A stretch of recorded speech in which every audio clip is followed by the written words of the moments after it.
first ever episode of the Halo Council. I am Gandhi. We do not have video because Skype decided to royally screw us today. So as you can see here, I will be joined with D-Mac, Bravo, Nexi, and Bestman. How are you guys doing today? Yo! I am doing fantastic. What's going on, motherfuckers? Nothing. Hey, Finals is almost done. I'm at work right now. With my HTC Radar 4G. Do this podcast from the office. I'm going to make a lot of noise and probably get fired. Well, at least that shows your commitment, Nexi. I like that. So basically what's going to happen today is we're going to discuss three main topics. The last segment is going to be, we're going to talk about the new settings for the MLG playlist. The second one will be the Naded scandal, question mark. And the first one, which really has taken the community by storm, is Sundance's remarks last night on the VVV Losers Bracket show, which tended to affect anyone who is a console gamer. So with that said, I'm going to hand over the talking privileges to D-Mac first, and we are going to go straight in order there. So D-Mac, what do you got? What are your opinions? Hey, we got to turn the volume up. Everyone's complaining about the volume. Let's try to get that up somehow. All right, D. D-Mac. D, I literally think you're... He might be muted here. Muted. 100% positive. Oh, yeah, I am. Okay, so I was muted, but now I am back. What's going on? Thank you guys for joining us on the first episode. I like to say that first and foremost. I actually did get to listen to Sundance's comments last night. I thought they were pretty much correct, but I thought he was a little off on Call of Duty. It's not definite that Call of Duty is going to blow up next year. I don't think that's definite at all. I think they still have a lot of work to do in order from turning over the community from being a community that is just for casual gaming. I think that's still what Call of Duty is, and they're still not a competitive community in my eyes completely.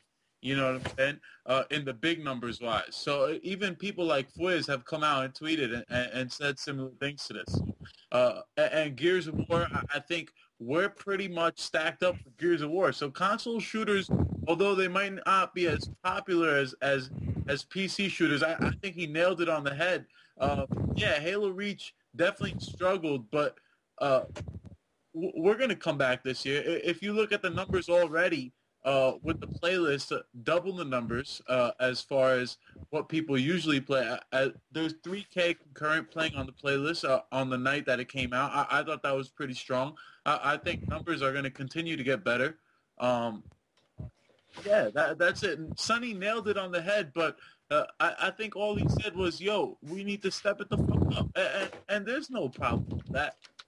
We know Halo probably won't be there in the same capacity as it was every single year, but it'll be here.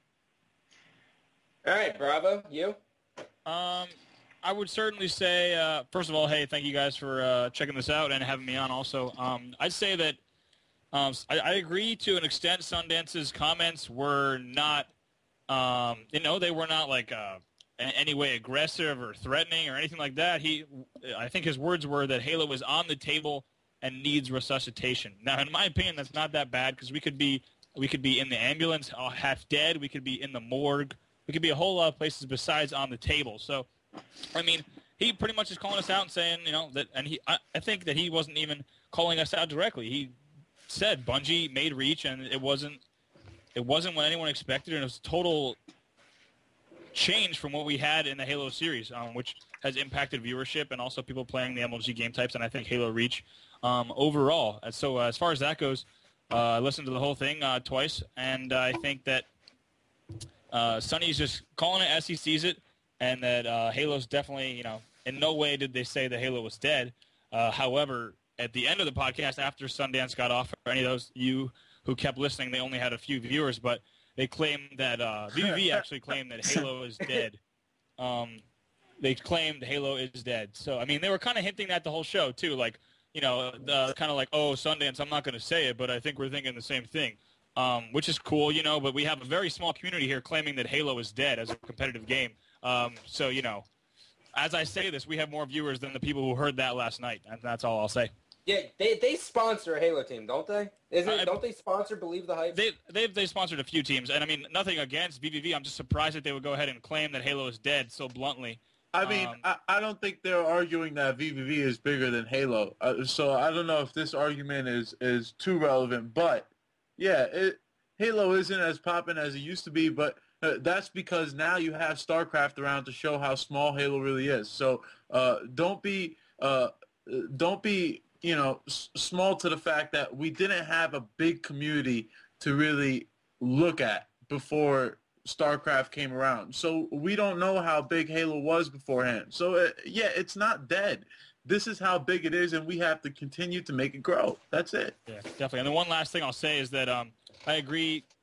Like you said, I mean, nothing against VVV. I was just surprised that they said that, and we just got to put everything into perspective. And I agree with the Call of Duty statement that they have tons of viewers on YouTube, right, but is that going to translate to views next season? That has yet to be seen. It very well could if competitive Call of Duty. But you talk to the big YouTubers, you talk to Xjaws, you talk to Jericho, T. Martin, their words are that competitive Call of Duty, you don't get views on YouTube. If you put them up, compared to casual Call of Duty, people want to watch pub stomping. And that's the Call of Duty fan base. And that's obviously a lot of the Halo fan base, too. And in StarCraft, you don't have that. If you play StarCraft, you're a competitive StarCraft fan. So that's what I'll end on. It'll be interesting to see how those numbers go as far as console games are next year. All right, Nexi, on to you. Yeah, man, I have to sit through that bullshit. Listen, Call of Duty, you guys got it all wrong, man. Listen, I directed the Call of Duty stream for MLG the last year, so I got to see this community rise up and get professional. The idea that the competitive players don't get views, yeah, sure, the T. Martins and the Xjaws are getting all the views right now, but if you look at, like, Envious' channel, for example, they're getting 5,000 to 10,000 views on competitive play. If you look at Holiday Doc's channel, the same thing. And that's more views than the Halo players are getting on YouTube, okay?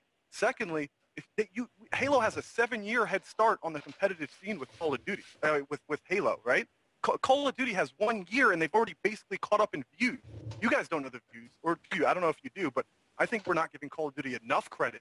And if MLG dropped Call of Duty tomorrow, like Sundance is talking about with Halo, they're self-sustaining. There would still be Call of Duty tournaments, and they wouldn't worry about it. But anyway, back to what Sundance was talking about. I'm glad he said it because, I think it's guys on this show that were saying it for a while. What if there's no Halo next year? We got to make this self-sustaining, and we've been saying it forever. And now that Sundance is saying it, it's even more true and more important.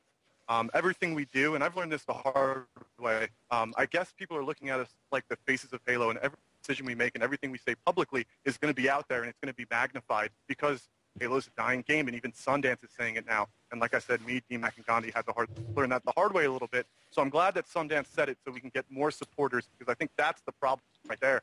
It's not that there's not people playing Halo, they just don't support it. And they don't support the people that they're saying are the faces of Halo. And that's my problem. But, Dre, there's hundreds of thousands of people playing Modern Warfare 3. There's only about 50,000 people playing it competitively. I would say millions of people playing Modern Warfare 3.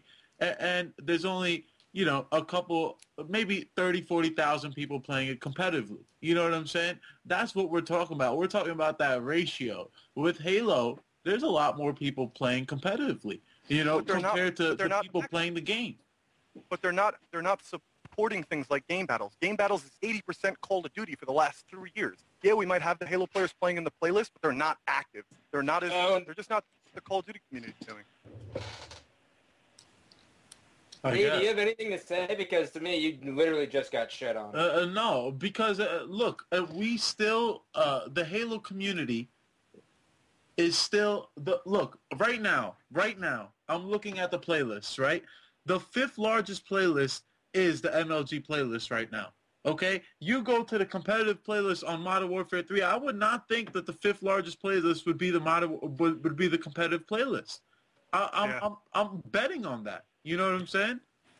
You're right. But I think that, again, we have a 7-year head start on them, and the strides they've made this year in terms of sponsorships, in terms of organization and public speaking, blew me away, and I worked with them firsthand. And I worked with the Halo players firsthand. I'm saying that we could learn a little bit from the Call of Duty community. I mean, obviously, I'm here for Halo reasons, but I just don't think we should. And you guys were trashing the Call of Duty community, but I do think they deserve some recognition for everything that they've done this year. No, they definitely. Oh no, we're not trashing them. Not at all. No way. I love Modern Warfare 3. I think the game is fun. I thought Black Ops was a lot of fun last year to watch. So we're still pretty much keeping up, and I think all these console shooters should support each other. You know what I'm saying? Yeah, absolutely. Yeah, and I think Oh no, I have one last thing to say about that. Just keep talking. We'll keep going. Well, nonetheless, right. shorter. Well, the last thing I have. Sorry, what's that? No, continue. The last thing I want to say, because I feel like we're kind of swaying away from Sundance's conversation, and this is the bottom line, is that Halo players dress better than Call of Duty players. Don't even. It's so funny. I think Halo players do dress better. So let me do that again. We're back. let me do that again, Scott. Go for it. All right, so I was wrapping up the conversation. We went offline. We're talking about Call of Duty and Halo, and not really comparing the two communities from learning each other. But there's one thing that'll always put Halo players ahead, and that's that we dress better than the Call of Duty players. Absolutely. We are the best. I mean, Here we go. Of all time. For example, Here we go. Let me just cut in before I give it to D-Mac. I wear jorts and flannels. I don't think anyone's beating that style anytime Oh, man. But I dressed up for a podcast, dude. I wore my nicest shirt today. all right, best man, your thoughts on the Sundance VVV losers bracket? Well, all right, what's up, guys? Just wanted to say thanks for having me on, and sorry there's no video. But my thoughts as a pro player are definitely, mixed feelings. For one, I hate Sundance, and I love him because the way he presented, Halo last night, from a pro player's perspective, is kind of like, interesting. Like, you don't know where to take it because he pretty much blamed the game. He didn't blame the community. He blamed Bungie for going out with a bang and trying to make their game gold, and it didn't. It failed, and he said that. So he pretty much put it into perspective that there's not much that we can do because 343 it's in the hands of 343s now, and they're moving on to Halo 4. So it's very interesting to hear that because we're trying to make the movement of putting out content, doing shows like this, and as a pro player, I'm trying to lead by example with what I'm doing. That's why I wanted to be on the show. And and you hear these thoughts of Sundance saying that, it's just like it's mixed feelings. Like, what do you do? Do you keep producing content? Do you just hope for the best? You know what I mean? Like, if you're pretty much blaming on the developers of the game, it's just like, well, shit. Well, what do we do now? So it's like playing the waiting game almost. But, I really want to, keep supporting it. He didn't say it was dead. He just said it was on the table, which he said before. So, I'm not too worried about it. And, yeah, I mean, go from there. Look, I mean, what do you guys think about that? I think you're accurate. I can definitely see where you're coming from, and I'll do my little spiel now before D-Mac goes ahead and cuts me off like he's done everyone else. For me personally, I put Sundance on a very high pedestal. I've been through just about my entire teenage years with him. He's seen me at the best of times, and he's seen me clearly at the worst. And with that said, I think Sundance always has a plan, and this could just be a delusion, but I think Sundance always has a plan for his actions, he says. Clearly, he's a public figure. I mean, he's verified on Twitter. He has 40,000 plus followers. He knows his position as the CEO of Major League Gaming. And for me, I took it as this. Sundance pretty much announced what everyone was thinking, and now, or questioning rather. And then what he said was, we'll see what happens. And that kind of, for me, gave the community and myself that hope, like, oh shit, if we literally do come together, Sundance will realize what we're doing and rally behind us. But if we don't do shit, Sundance is going to say, okay, they really haven't proved themselves. With that said, we'll figure out what to do with them. And that, to me, it's more like a test. I agree. I mean, everything that Sundance says, I've always thought that he's had a reason behind saying it, especially on Twitter. He always drops those subtle hints of what's going to happen, and it's just like, it's mind-blowing. It's like, it kind of mind fucks you. Like, what do you expect? Like, what, you know what I mean? Like, what, you're just speculating from now until a month from now. Then when Sundance, actually follows through for what he says, like, oh, well, that's what's going to happen. But I wanted to touch, I wanted to touch base real quick on, how you said about the COD competitive community getting better, like the Enviouses or the other casters.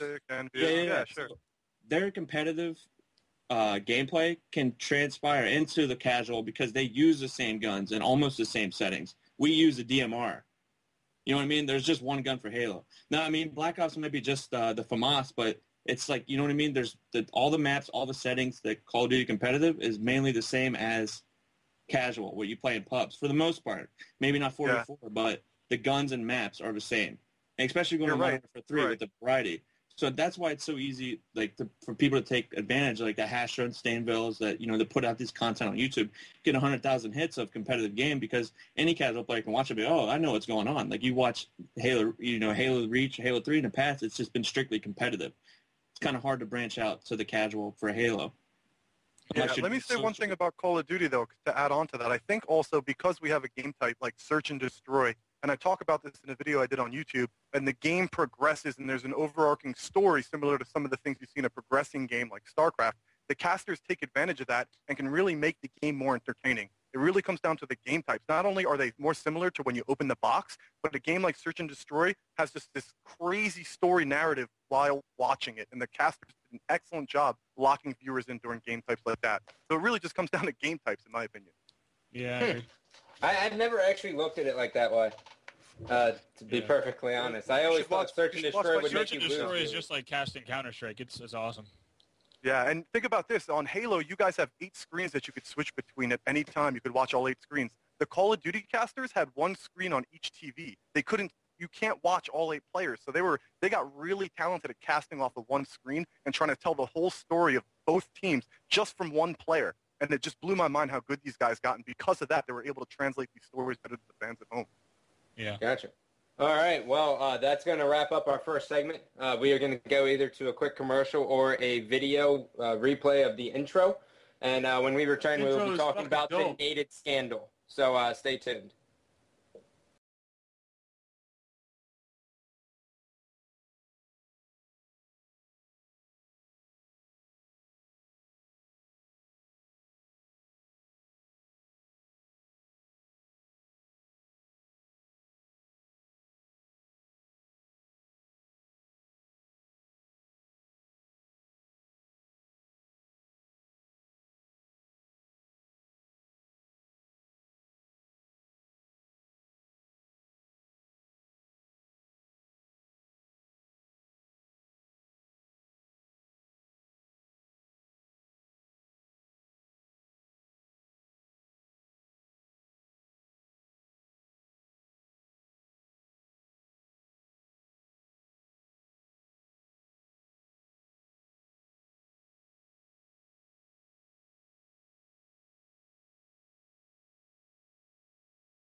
By the way, you bring us back.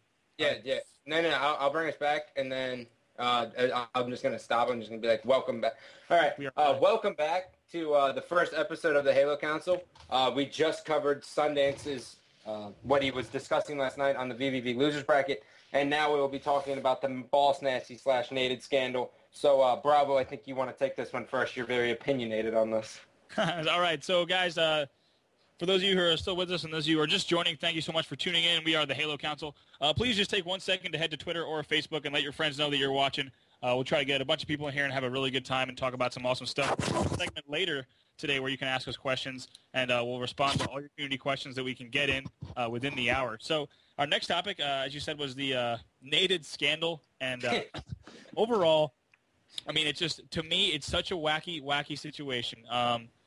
Not hating on either of these guys personally. I know Brett personally, and I've spoken to BossNasti. Obviously, I coached Brett this year.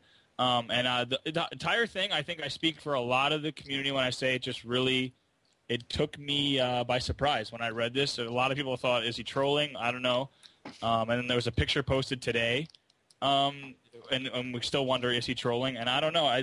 The entire idea is bizarre. And to people who have watched the content that BossNasti has put out, it just kind of, you question whether or not he knows about competitive professional Halo. And I mean, I'm not in that position to directly say, but I think you guys, most of you will agree with me when I say the entire thing is wacky. And I think he might have somehow done some weird mind tricks on Naded to live in a house with him. So I don't know if any of you guys went to the pier to meet him today. If you did, let us know. Tweet at us. Tweet at me at BravoMLG. Tweet at the Halo Council. Let us know. So there's people asking what... We actually have a picture of Naded. It's up there. I think we have it up on screen right now. There's people asking about the situation. Let me just tell you what the situation is. BossNasti is a self-proclaimed professional Halo coach. And you know what? If he wants to say he's professional, that'd be fine. It's someone insulting to pro players. It's someone insulting to pro coaches. But that he can say whatever he wants. But he's posted content that is just ridiculous. He literally rips into professional MLG players, and he tells them how bad they are, how dumb their decisions are. He curses throughout the video, uses racial slurs, and the entire production is very unprofessional.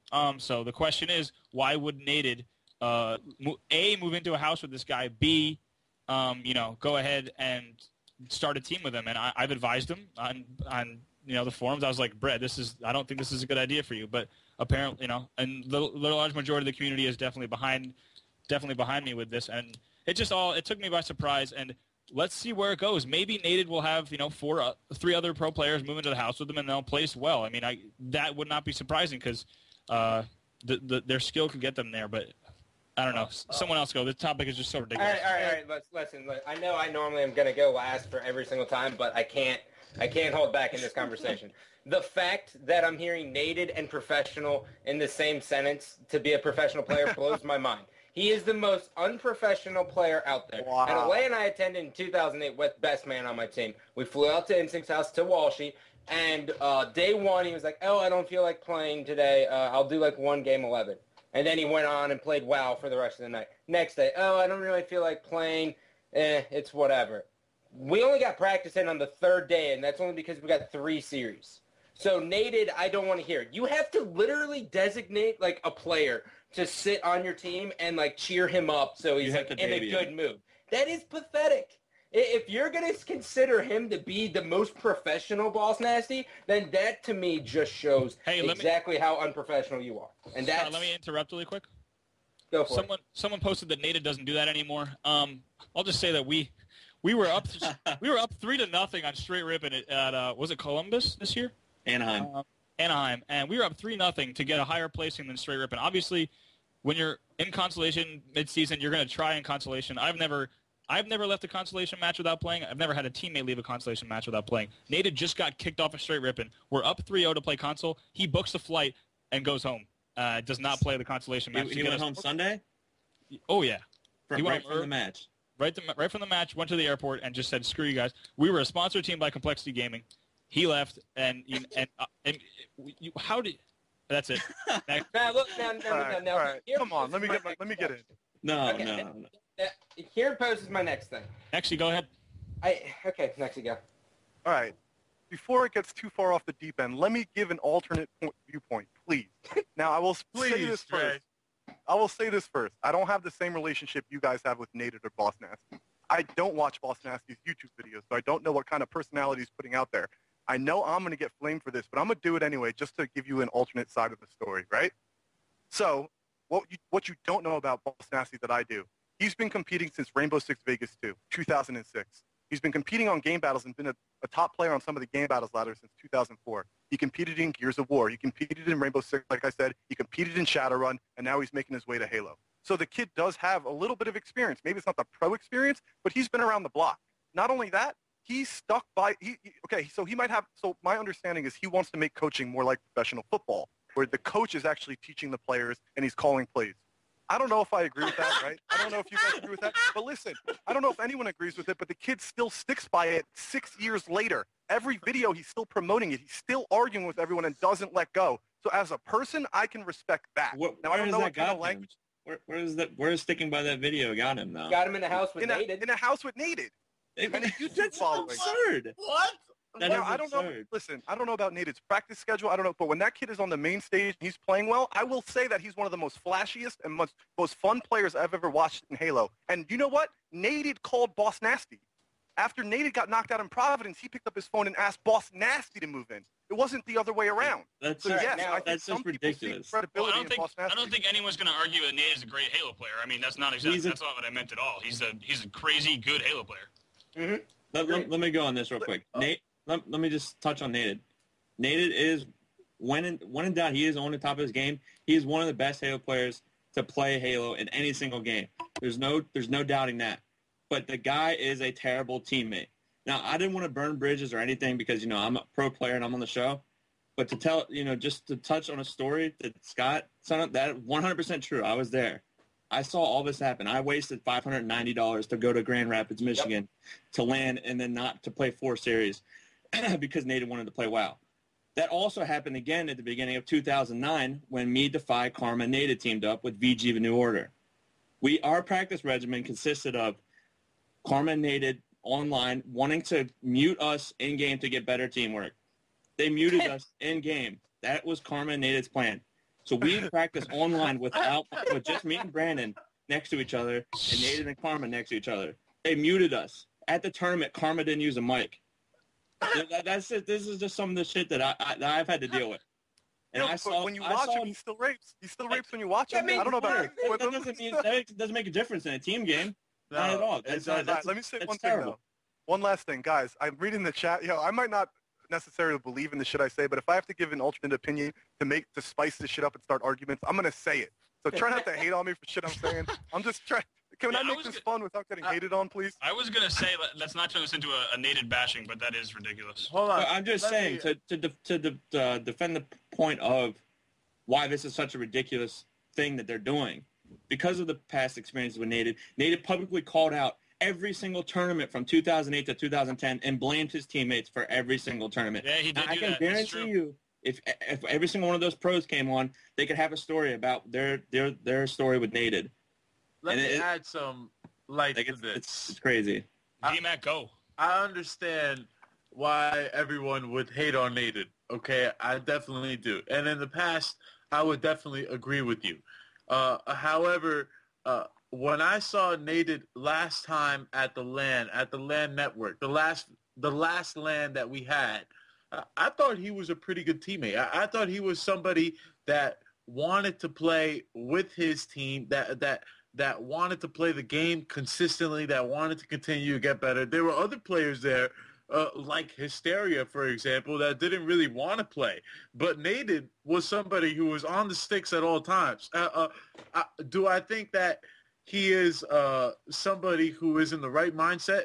He's in a way better mindset than 3 years ago. The dude was way off as far as what you have to do in Halo Reach or Halo 3 years ago, but I think Naded kind of gets it now, and I think he's going to continue to get better as a teammate. Do I think he's going to continue to get better as a player? No. Do I think this team is going to place well in any kind of way?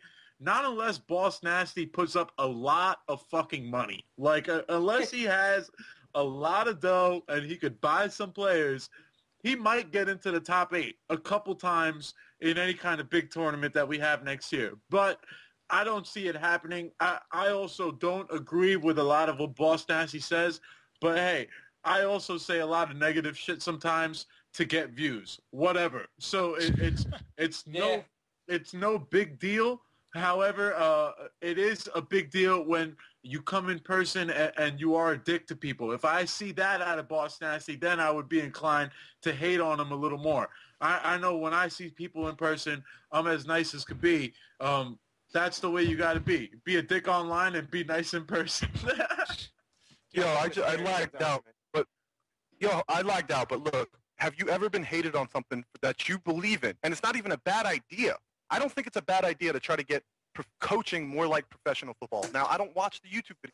I don't know what he's saying. But that idea isn't bad. You can't comment on it. You have to at least watch one of his videos. Yeah, sorry. You just go watch one of his videos. But he's stuck by that idea for 6 years while being hated and hasn't let it go. What happens if you stick with the idea of jumping off a building? Man. I don't know. What happens if you stick with the idea that you're going to jump off a building the day you turn 16? Yeah, Dre, that's stupid. Like, what if it's just a dumbass idea? No, I know exactly where you're coming from, Dre. He at least stands for something, which is more than the majority of the Halo community can say. With that said, Bravo, you have your rebuttal. I'm actually talking to Ninja. We wanted to have Ninja on today, but due to some technical difficulties, we're going to have Ninja on another episode for all you Ninja fans out there. But I'm talking to Ninja on Skype right now, and he was just saying that in Naded's blog, he said he had dedicated teammates again and again. And, Ninja, as you guys know, was on every single day playing the game. And so, Naded threw someone like Ninja right under the bus. There's no doubt that Ninja is a dedicated and good Halo player. So for Naded to say that and for BossNasti to disrespect people, I think that pretty much sums up why the community is up in arms about why these two are just doing that. And you could say that Naded's in a different state of mind right now than he was 3 years ago, but you just heard two stories this year. Anaheim and now when Naded was on Ninja's team. So, I mean, what changed from 3 years ago till now? Nothing. All right. He left a tournament the day when he was on a sponsored team, a major sponsor, Complexity. He left it, didn't finish playing. Everyone could agree they probably won't get the top 8 next year. Agreed? I don't know what they're... Dude, you know, man, like they said, I mean, if money, or as Bravo said, if the right money gets thrown, I mean, they could very easily weasel some players. I mean, you got to think, there's a lot of people who want to get out of their house. They want to go into a house rent-free. If it's rent-free, I have no idea on the specifics. Or just pay a little bit and just their main job is to sit there and game all day and BossNasti take care of them. Hell, if I was a pro player, even if I didn't agree with it, I would probably consider taking that deal. I mean, you get to move out. You get to live a fantasy world for about 6 months. That doesn't sound bad. You don't want to live in that fantasy world, man. Yo, it's 20 minutes from my house, dude. You get to hang out with me. All right, well, that's going to do it for segment number 2. When we come back, we'll be discussing the settings. And if all goes according to plan with technical difficulties, we should be doing live calls, so stay tuned.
The Halo Council. This is the first ever episode. I am, of course, Gandhi, and joined with me are my 4 amigos, D-Mac, Bravo, Nexi, and Nick Johnson, a.k.a. Bestman.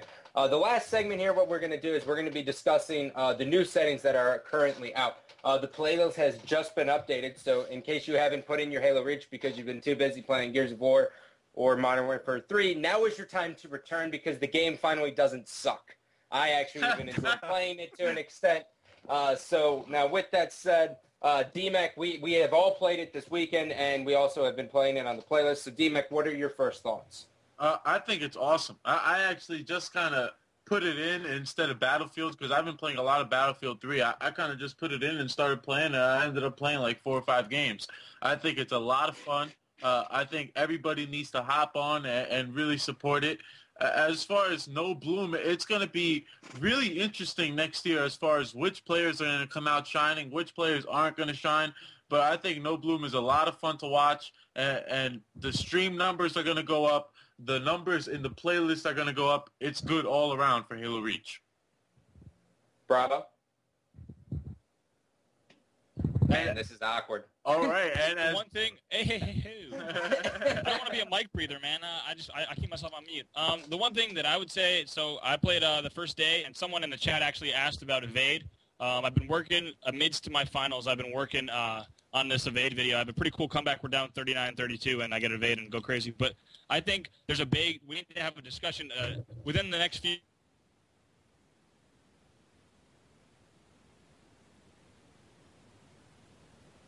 Like a pit flag, pit slayer. I mean, if you grab evade, you are across the map, and no one else can possibly get there. So that presents the challenge of that you can't chase players and everything. So I think that definitely needs to be a discussion. Maybe it only belongs in FFA game types, perhaps. Could be an option. But other than that, I saw awesome activity on the MLG playlist on the first night. Played a bunch of really good games and everything. It honestly feels really good. Thank you to 343 for getting that update early, and everything looks perfect from what I've seen, which is really sweet. So, yeah, just really impressed with everything. Do we need no sprint for sure? I think Mason and Nick and I discussed it in in Nick's free-for-all gameplay. You can check that out at youtube.com/ibestman. Sprint was more of a problem than Bloom, in my opinion. I agree. I concur. Really? The movement. Wow. Think about how much of Halo is movement and positioning, you know? More than shooting. No, I agree to an extent, but it was really the one-shots that really bothered Halo Reach players, overall. Yeah, it's because they turned their head and duck and ran. They just Rhino Beret. Like, it's ridiculous. Yeah. All right, well, Nexy, your thoughts? Yeah, I played No Bloom playlist, and it was my first time. I'm not going to lie to you. It was my first time playing Halo in a very, very long time. Voted Pit CTF like 6 times in a row and loved the hell out of it. Do I think it's what's going to save Halo? Maybe not, but if we ride the momentum of it, because it is amazing, then we're certainly in a good position. Now, I think that, we got the new game types. We're going to get more people playing. We're going to ride this momentum. I'm really curious to see some of these up-and-comers who got really nasty with no Bloom, or with Bloom, how they're going to survive with Bloom. And I want to see a lot of the older guys, such as Naded, come back and shit on everybody. Come on, man. Yeah, speaking of kind of Naded, can we talk about, like, who's going to... Actually, B-Man, did you touch light? No, yeah. I wanted to say pretty much it comes down to now is with no Bloom being in, it needs to, the debate's going to be whether it's no sprint or sprint. And there is a minority of the players out there, but I do prefer sprint. Like, there's an argument. I've had people tweet me about people saying that no sprint's boring and blah, blah, blah, but it's not. It all comes down to the competitive factor of, the gameplay. And I think, obviously Bravo said that no sprint or sprint no sprint was a bigger problem than no Bloom and Bloom, which I completely agree. You look at the first event at the exhibition when they did have no sprint, and it turned out I thought it was a great tournament watching it from a pro player. I was still playing Halo 3. Then once they went to sprint, you just saw like a rapid decrease over the tournaments. Like, I don't know if that's just me, but that's how I saw it. Like, and just sprint caused so many factors of just like gameplay. Like, it's Halo. It has been about positioning and map movement. It's not obviously it has something to do with your shot, but when it comes down to the clutch factor, it's all about how you run around the map, how you get positioned, playing smart. And then sprint caused players that weren't smart to be smart. It's kind of, I don't know how to explain it, but it's stupid. So I didn't like sprint at all. This is my problem. This is my problem with the settings. Regardless of what happens with sprint or no sprint, my problem is if no sprint is implemented, then I do not want 120% speed. We played on it. You're on rollerblades. You can't really strafe. You just have so much momentum when you're moving. It just feels stupid. Halo 1 was ice skates, man. I would rather have sprint with no Bloom if it means that the alternative is no sprint and 120% speed. That 120% speed literally kills me. Yeah. Halo is supposed to be fast-paced in the sense of shooting and thinking, and just adjusting on the fly. Not so much your player movement. I mean, Halo 2, you were slow as shit. To run a flag on Sanctuary took about 20 to 25 seconds. Agreed. It's just those little things. You don't need speed. So I think if we used 110 speed, maybe try out 100. I doubt 100 would work, but 110% speed, no sprint, that is the perfect settings for me. No, I think it's 100 speed, no sprint, straight up. No, Let's go back to the old spot and maybe throw in sprint. I don't know why we play at 120. I think it is a little too ice skatey. I think that's the main problem with the game. But I don't know. There's a lot of settings to be played. I don't think everyone should jump on these Gold Pro settings. I think we should all kind of take our time and figure out what we all like and present it in a fashionable way so everybody could fucking jump on it and actually see what it's all about, straight up. I've got three different, I think it boils down to three different things. One, do we want it to be most like out of the box? Some of the stuff that Gandhi, DMAC, and you guys were talking about back on the original Great Debate. Should it be just like when it's out of the box? Should we go with MLG where they're doing 120, they're testing things, they do extensive testing? Or should we throw it all in the garbage and just start and just try everything crazy, dude? Try 90% speed for all we care. Anything, I feel like anything up until no bloom, obviously, could have been better than what we were playing before. No bloom helps a lot and no sprint helps a lot, but like those are the three categories I look at. And I want to talk about something Best Man brought up a little bit, is the pros versus the minorities, people voting on the game types. I've noticed this over the years that the pros are always going to vote for game types and settings that benefit them and their team, because obviously that's what they're going to think that is better because they're better at it. So I don't know if I take that kind of stuff so serious sometimes. You got to look at it from a bigger picture. I was saying like as a general, like from not even pro players, just like the Twitter community, there's people that have been like, no sprint is boring. It's going to make me so uninterested or whatever. And like I was just saying that I didn't say there was like a pros poll like that everyone wants no sprint, which most of them pros do want no sprint. Okay. Gotcha. But I was just saying as a more general consensus through Twitter and tweets I've gotten and have seen. So now here's the question of debate that people, hopefully the viewers like this segment, because there's already probably buzz. With no bloom, who would be the top 5 players? For me personally, I'm going to have to say guaranteed all 4 members of Instinct. That pretty much goes without saying. And I think that's also another reason why the community's starting to lack, is because everyone's fucking tired of Ogre 2 winning a goddamn national championship. Someone needs to dethrone the bastard. But I'd have to say all 4 members of Instinct, and then, I don't know, maybe like a flame sword or something. That's just me. A flame sword? I'm just throwing it out there, man. I like Flamesword. I'm biased. I think he's really, really good as well. But I think that's interesting for you to say. Who else? All right, well, I'll go right now, and I'll exclude myself from this or any of my teammates. But obviously, I'm going to be the best on No Bloom. I want to be, but because of my poor performance last year. But to say the names that pop into my head when I think of No Bloom, and, no sprint, old-fashioned Halo, I think strong side. I think obviously all of Instinct's going to be good. Strong side is going to be amazing. Snipe Down, Cloud, like all these players that were just, dominant. And, Cloud and Snipe Down played well last tournament, but they've still been inconsistent throughout Reach, So I'm thinking Snipe Down, strong side Cloud, Hines, all these players, they're going to be, the best overall. You know what I mean? You know who actually I forgot? Not to cut you off, is as a whole, I could say easily the most improved team will be Final Boss. Oh, yeah. Guaranteed they'll be competing for top first. Those are ex-Halo gods. Comparing their placings last year to their previous, Halo 2009 and 2010 careers, they were gods at Halo 3 and Halo 2. Yeah. So if they stick together, they're going to be a dominant team. 90% chance they're going to be a top 3, top 2 team. Yeah, we were pulling for No Bloom at Providence. It didn't happen. Yeah, I was pulling for it as well.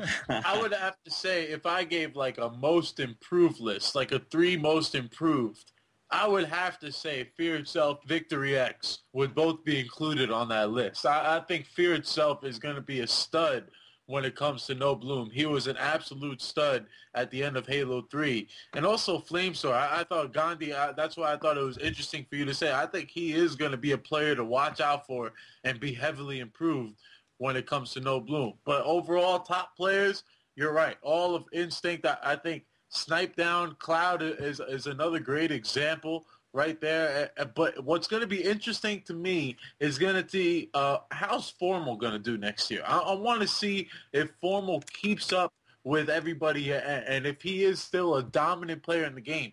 I think he's going to be. Somebody's saying right now, Maniac. Maniac is another player who's going to be an absolute stud with No Bloom. A lot of players are going to be improved, but I can't wait to see how the Reach players are going to be. That's good. Right, yeah, that's true. I want to give my top 3. I'm going to jump in this conversation. I know we already said Ogre 2, but I want to tell you why he's going to be so much a better player for 2 reasons. One, he's been playing a game that's been based on cleaning up kills and positioning, which we already know he's one of the best at across all Halos. Now that he gets his shot back, he's going to be scarier than ever. And also, Ogre 2 is a guy who excels at games early. When you first get a game, Ogre 2 is going to be better than you and all your friends at it. And I look at No Bloom as almost like a new game. I think Cloud, obviously. Yeah, it is. So Cloud's on my list, and I'm going to skip to somebody maybe we don't think about. And this is me gambling a little bit, but I want to look at some of the players who started to take a rise at the end of Halo 3. Somebody like maybe Scarvane. I don't know. He started getting nasty at the end of Halo 3. Oh, right. You know what I mean? No, okay, maybe not Scarvane. Okay, Loken. Right. I saw Loken in the chat. Loken. What? All right, get back to you next. I think we need to look at the players who started getting nasty at the end of Halo 3. Maybe Twilight wasn't the best. I mean, what's his name? Scar wasn't the best example. But we got to look at those players who started at the peak at the end of Halo 3 and kind of got shit on. I can understand Twilight, like people like Twilight who Ghost Ami maybe. I mean, like these players that are kind of sitting in the top 16. I get what you were saying, but yeah. Scarman was a terrible example. Yeah, that was possibly the worst example of all time. On to Bravo. Twilight. Scarman has a better chance of being on the Jersey Shore than being in the top 8 next year. All right. Bravo to you, son. All right. Let's see. Obviously, well, I agree with the Cloud Hysteria. I'd say Ola. I definitely agree with Strong Side. I mean, just. Strong Side is a force. Yeah, back in he wanted to game all the time. Even in Reach, he wanted to game all the time. Teaming and coaching him in 08 was so fun, and he loved Halo. Like that made sense, if you will. So he'll be just playing so much. And I definitely DMAC brought up an awesome point about Formal and the Reach kids. I mean, and also apply. I mean, I think any one of them has a chance to either get even better. I don't necessarily think any of them will really fall off because they understand so much about Reach, but like you guys said, it is a new game, so anything could happen there. So I guess my Instinct, Hysteria, Cloud, and Strong Side also, and we'll see how the Reach kids do. I disagree with Hysteria because I don't think he plays enough, Bravo. Yeah. And I have to say, no Bloom or Bloom? I just thought he didn't play enough of Halo. Is he going to get motivated for No Bloom? Like, you don't know with these players, like, if they're... Well, he will definitely be playing with No Bloom. And, I mean, I don't know. You can call it that we got lucky, but even with Bloom, the whole team had a good finish at Providence. Absolutely. Sorry to speak over you. There's certain players out there who catch the Halo bug. Once they get into it, they catch fire and run with it. But it takes something like No Bloom to get them back into it. I hope Hysteria comes back because I think he's one of the sickest players of all time. But that's just me. Yeah. You know what's very interesting? Maybe it's just because I have like a deep, unrepressed hatred for both somewhere in there. But Walshy and T-Squared was not brought up at all in these conversations of who will be better. And you would think one of us would have at least said any of them. Well, speaking of not playing much, I mean, if you say Hysteria doesn't play that much. Yeah, but I'm just saying. All I'm saying is that if you look at the No Bloom titles and you say, all right, well, looking back as the gods, as we were saying about Final Boss, very easily you say T-Squared and Walshy are in that mix. But I want to know what's the reason? Why don't we think they would be there? T-Squared still got it. He still got it. And I think he made a terrible decision after he dropped Ryanoob after getting second place. And he did it to have that squad that he once won with, but I thought that was a terrible decision. Overall, it really hurt his year for Halo Reach. But I think T-Squared still got it. I think he's going to put a quality team together next year. And we might see some top 4 finishes from Big Daddy T. We have to look at the players who excel early in games. The players like Ogres, the players like Tom. You know what I mean? Those are the players. Because this is a new game. That's the best point we've made about this topic. We have a new game in front of us. Who are the players who excel early at games? Yeah. Yeah. Yeah, I agree with, Squared is definitely one of those players who catches the Halo fever, Like, you won't see him gaming, and then, like, 3 weeks before a tournament, he'll do nothing but post pictures of, like, Goose Hall of Shames and everything, just nonstop gaming. And, I think Tom is one of those players who can definitely he always surrounds himself with a good team, and that's not to take anything away from him. He's also a good player, so I think he'll definitely, with No Bloom, he'll absolutely be a force. And I think if Dave, I don't think Dave's been playing that much this year. I think right now I hear he's playing League of Legends. I mean, I love Dave, and I hope he dominates next year. But this year, I don't know. Do you guys know how much he played? I don't know. It's kind of like Brett Favre at this point. Well, I team with Dave, so I can touch on that a little bit. I mean, I can't really say, I can't call out people for not playing because I may have not played as much as I should have. But I mean, towards the end of the year, talking with Ninja and Mickwin, like it didn't seem like, I don't know, it didn't seem like Dave was never played. That's what Ninja said. Don't blame me, blame him, even though you guys all love him. So, throwing him under the bus, dude. Yeah, I mean, it'll be interesting to see if he gets that fire, get into the flow of playing again for No Bloom. It's just we'll have to see. I don't know. Well, Scott, don't you agree that it's kind of like Brett Favre at this point, though? For real. I mean, he hasn't retired. I think at this point, both of them could be Brett Favre syndrome. No, I think yes. Both of them. What? T-Squared had he placed top 6 with Instinct at our first event. He took second at our second event, and then he made the cliche terrible team change, and then the next thing you know, he was ruined for the rest of the season. He was. And what happened to Walshy? His lack of dedication? Maybe, perhaps. Maybe Ninja and Mickwin had a hard time performing up into the tournaments until Providence, where they put on a show for everyone. But as a whole, I don't know if Walshy even really wants to compete anymore. I think he's realizing now, like, hey, I'm getting old, and it's time that I got to start looking at the big picture. And with his knowledge and with his resume, he could very easily go to 343, knock on the door, and be like, look, I want to game test your games. I've been playing them competitively for 9 straight years. Know what they want to play. And that would be the best goddamn thing for us possible. And you know what? T2's one of the players, though, that when you start to doubt and when he starts to get some hate from the community, he turns around and shuts everyone up, dude. He's been doing it for years. Yeah, and he's not old enough to be Brett Favre. Walshy kind of is at this point. You know what I'm saying? Walshy is like Papa Walsh. He's getting up there. Does he really still want to be playing Halo Reach at this point? I don't think he does. We don't really know. In my opinion, I don't think he's really a top player. I don't think he has been for quite a couple of years. I love the dude, though, and I think he's an awesome dude. I hope he sticks around, and I'm glad to see that he got in the top 10 so many times this year, and it was inconsistent. He just never got into the top 8, and I think that's what you'll continue to see out of Walsh. All right. That's going to do it for that discussion. Now, we got some big things in the work, especially Nexi does. Nexi, you just launched a clothing company, correct? It's coming out Monday. We've involved Bravo in a lot of this stuff, so you can talk about it, too, if you'd like to. But Monday, it's you can bookmark the homepage right now. We got a coming soon thing, but be there on Monday. Joybot.com. I'm going to type it in the chat room. Right there. I'm not going to say too much about it, but check it out, because I've involved a lot of pro players, and I've involved a lot of personalities, and they have a lot of input on this. And we're launching with a couple designs, but we're certainly working on a lot more. It's just a soft launch, but be there for it, because it'll mean a lot to me. Yeah, that's about it.